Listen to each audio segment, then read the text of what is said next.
panibagong latag kasi yan mga idol. Lalagay natin dyan, ibang batch na naman na tela. Kaya nilagyan natin yan ng ganyan. Tawag namin dyan ay separator mga idol. Yan. Yan, nilagyan namin yan para pagdating sa natabas yan mga idol o dalhin man sa printing o sewing, may separator baka pwede na nakakaniwala yung mga idol para hindi magkahalo-halo kasi baka kasi magka-problema, magkaiba-iba ang shade. Yan, Wow! yan ginagawa namin yan idol. Pagkatapos namin lagyan yan mga idol, papatungan namin yan ng ibang shade o ibang batch na tela. Yan.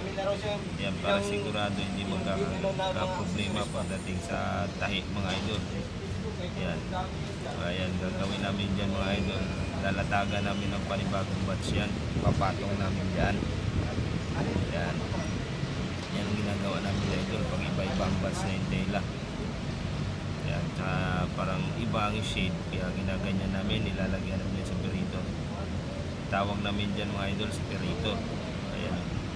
Yan, lalagyan na namin yan.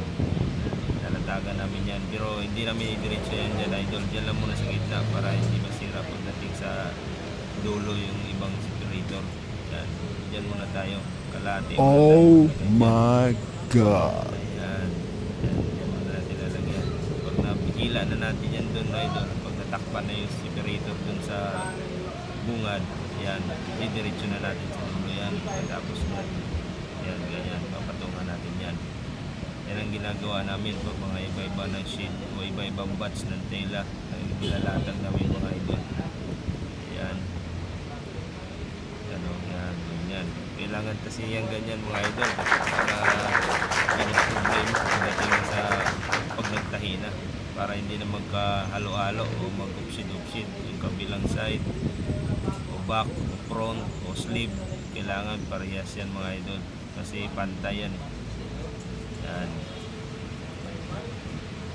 Yan yung ginagawa namin dyan mga idol. Ayan o. Yan. Pagkatapos nyan, pag putol namin yan mga idol, diretso na yan doon sa dulo.